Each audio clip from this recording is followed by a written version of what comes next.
اگر تو دروازے سے نکلی اعلیٰ حضرت امام اہل سنت مجدد دین و ملت میرے اعلیٰ حضرت سے کسی نے پوچھا تھا کہ حضرت جی بی بی نعت پڑھ سکتی ہے؟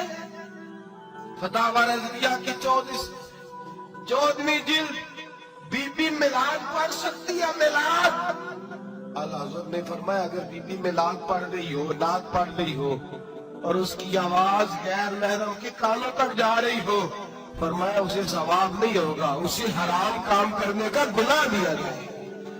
بی بی کو منع ہے، وہ نعت کی آواز بھی عورت کا ہی نہیں پڑتا، دین میں تو عورت کی آواز کا بھی پڑتا ہے۔ دین میں تو عورت کی حضرت سیدہ زینب، حضرت فاطمہ کی وہ لخت جگر جو میدان کربلا میں امام حسین برابر کی شریک رہی سیدنا امام حسین کے ساتھ۔ یحییٰ بن معین کہتے میں 15 سال تک حضرت زینب کا پڑوسی رہا ہوں۔ 15 سال گھر برابر ہوتا ہے نا، بندہ بی بی دیکھ ہی لیتا ہے۔ وہ بی بی کبھی پردہ ڈال کے جا رہی ہے دوائی لینے، کبھی نظر آئی جاتی ہے۔ کہتے 15 سال میں سیدہ فاطمہ کی بیٹی کا پڑوسی رہا ہوں، میں نے کبھی برقعے میں چھپی ہوئی زینب بھی نہیں دیکھی، برقعے میں چھپی ہوئی زینب بھی کبھی نہیں دیکھی۔ حضرت عبداللہ بن جعفر طیار جناب علی المرتضیٰ کے بھائی تھے، ان کے بیٹے کے ساتھ ان کا نکاح ہوا تھا، بیمار ہو گئی تو حضرت عبداللہ کہنے لگے زینب چل تمہیں حکیم کے پاس لے جاؤں، طبیب کے پاس لے جاؤں۔ تو حضرت زینب کہنے لگی آپ جائیے میرا حال بتا کے دوائی لے آئیے۔ تو حضرت عبداللہ جعفر طیار کہنے لگے شریعت میں گنجائش ہے ڈاکٹر کے پاس جانے، حکیم کے پاس جانے کی گنجائش ہے تو چلتی کیوں نہیں؟ تو حضرت زینب کہنے لگی شریعت میں گنجائش تو ہے پر عبداللہ میری مجبوری یہ ہے کہ میں فاطمہ کی بیٹی ہوں۔ شریعت میں گنجائش تو ہے پر میری مجبوری یہ ہے کہ میں حسین کی بہن ہوں۔ شریعت میں گنجائش ہے پر میں حسن کی بہن ہوں۔ شریعت میں بڑی گنجائش ہے پر لوگ مجھے محمد عربی کی نواسی کہتے ہیں۔ گنجائش تو ہے پر میں نہیں نہ نکل سکتی، اس لیے کہ جتنا کوئی اپنے آپ کو دین کے قریب جانتا ہے اتنا اس کے پیروں میں شریعت کی زنجیریں زیادہ ہوتی ہیں۔ تو جناب سیدنا عبداللہ کہنے لگے اگر تو پردہ کر گئی، اگر تو چلی گئی، فرمانے لگے یہ تو اللہ کی مشیت ہے، تو دوائی لا دے تاکہ میں کھا لوں، اور اگر میں چلی گئی تو میں اپنی ماں سے جا کے کہوں گی کہ اماں ساری تکلیفیں میں نے چھاتی پہ برداشت کی ہیں پر میں نے تیرے پردے پر آنچ نہیں آنے دی۔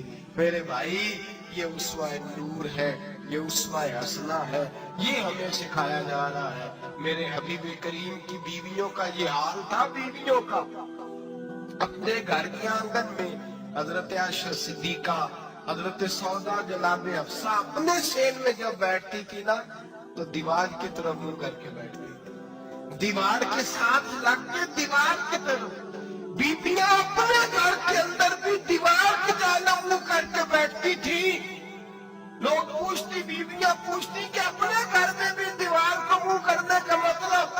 کہتی ہو سکتا ہے کچھ چھت پہ چڑھے اچانک نظر پڑے تو ہم چاہتی ہیں پھر بھی ہمارا چہرہ نظر نہ آئے اسے، پھر بھی ہمارا چہرہ نظر، ہم اپنے گھر کے اندر بھی پابند رہتی ہیں کہ ہمارے چہرے نظر نہ آئے۔ خدا را بڑے پیسے زندگی میں لوٹائے ہیں، 1000 1500 برقعے پہ بھی خرچ کرو، وہ گھر لے جاؤ، وہ اماں کو بھی دو، بہن کو بھی دو، بیوی کو بھی دو، اس کو یہ پہن لے۔ اس لیے کہ جب تو حضرت فاطمہ کے طریقے کا پردہ کرے گی تو تیرے آنگن میں سیدہ زینب کی طرح کی بیٹیاں پیدا ہوں گی، وہ اس سنت پہ چلنے والی بیٹیاں تیرے آنگن میں آئیں گی۔ خدا را میرے بھائی آج یہ نیت کرو، یہ ارادہ کرو اور اپنے گھروں کو پردے کا پابند بناؤ۔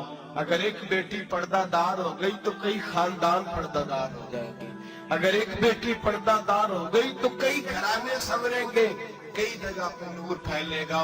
اے عرش کے مالک، اے میرے محبوب کے خدا، تجھے واسطہ ہے میرے محبوب کی بیویوں کا اور تجھے صدقہ حضور کی شہزادیوں کا۔ اے اللہ اتنا کرم برسا، اتنی رحمت برسا کہ میرے وطن کی بیٹیاں اور میرے وطن کی مائیں بہنیں بچیاں یہ سمجھ جائیں کہ ہماری نجات صرف حضرت فاطمہ کے برقعے میں ہے، حضرت عائشہ کے پردے میں ہے، سیدہ خدیجہ الکبریٰ کے حجاب میں ہے۔ اللہ کرے یہ سمجھ جائے اور یہ جب بھی سجدہ کریں تجھ سے حیائی مانگیں، یہ تجھ سے جب بھی سجدہ کریں یہ تجھ سے اپنے لیے چادر تطہیر اور پردہ تنویری مانگیں۔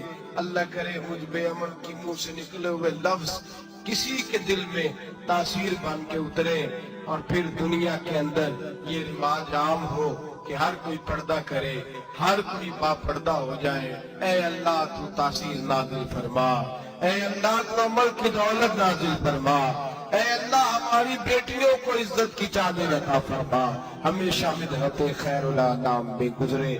دعا ہے یہ عمر درود و سلام میں گزرے۔ آخر